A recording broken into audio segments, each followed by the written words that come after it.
You know what's always disturbed me about liberals? Yeah, there are class differences, but I meant it last hour when I said before Karl Marx, nobody ever associated class differences with economic progress or not. These thoughts that everybody has now, class envy, warfare, none of that existed before Karl Marx came along.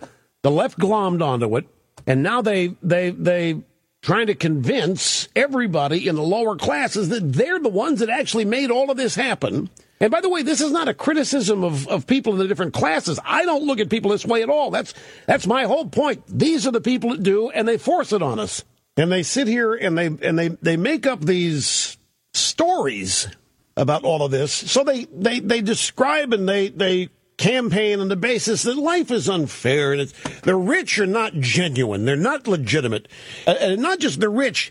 Nobody who achieved anything other than Obama, of course, and the Kennedys, none of them are legitimate. Okay, let's concede, just for the sake of argument, that we have this class-based society. Why aren't the Democrats trying to raise everybody up?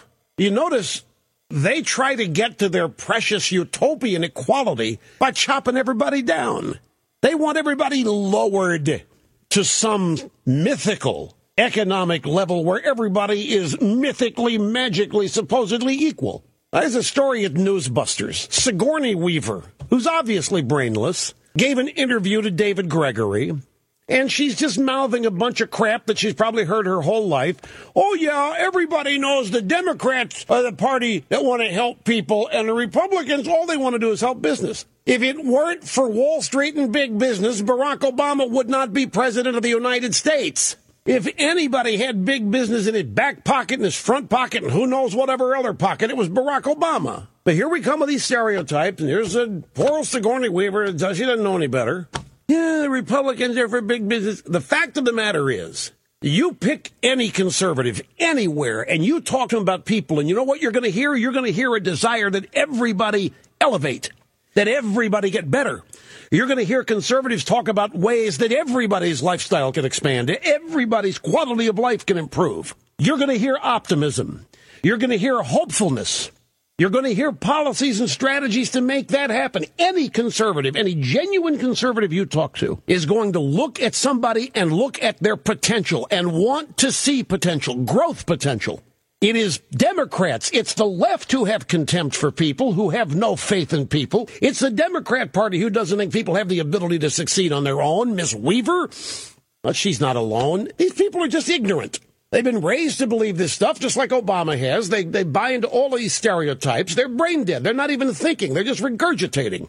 But the facts on the ground are just the exact opposite. It's a Democrat Party that keeps people down. It's a Democrat Party that breaks up their families. It's the Democrat Party that has no faith in people to get by on their own. It's the Democrat Party, the American left, that writes policy and program after program designed on the assumptions that people are incapable and incompetent. That's the basis for liberal policy. Not freedom, not equality.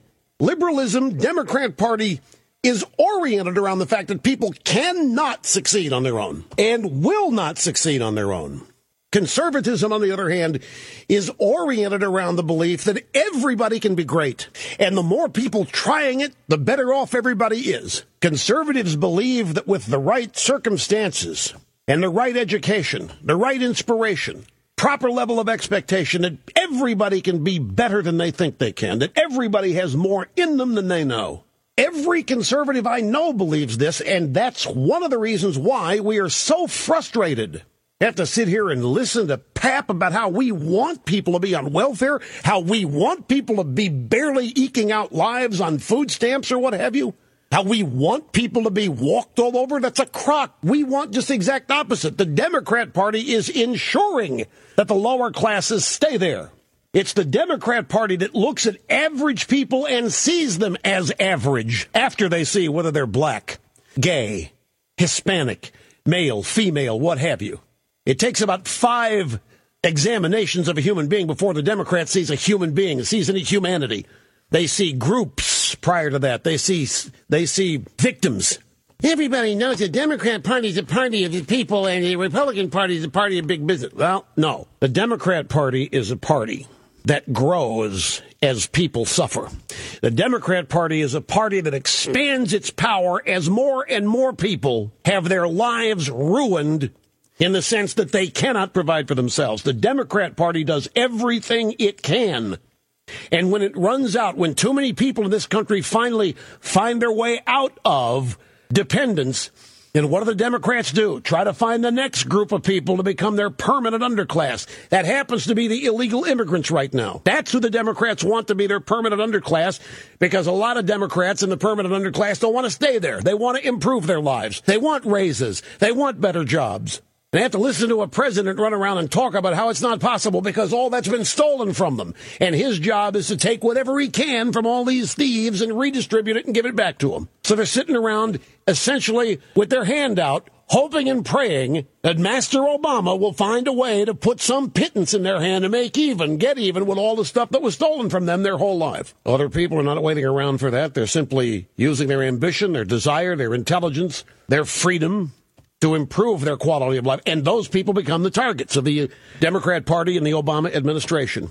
You succeed, you're a target. You achieve, you need to be punished. You succeed, you achieve, you then are said to be essentially a thief. You didn't do it on your own. Nameless, faceless, hard-working people. They're the ones that made it possible for you, and you didn't pay them, and you didn't thank them. You just stepped on them on your way up. So here's Obama to make all that good now, make it all even. And somehow taking money away from the people who invest it and put it at risk and put it at play to grow a business will lead to new jobs. Somehow those people are the problem, and those people we're going to take their money away so there is less activity. There's less job creation. There's less business expansion. There's less risk. How can there be improved or increased risk when Obama's taken money out of people's pockets who would otherwise spend it that way?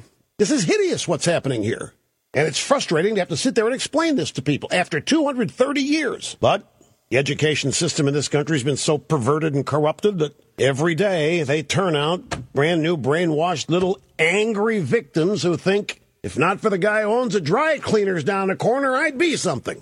The guy who owns the dry cleaners, he owes me. I built the sidewalk in front of his dry cleaner shop. He wouldn't have that if I hadn't built that sidewalk. And you say, well, yeah, when were you out there building? Well, I paid for it. You did? Really? Well, who is it paying the lion's share of taxes in this country today?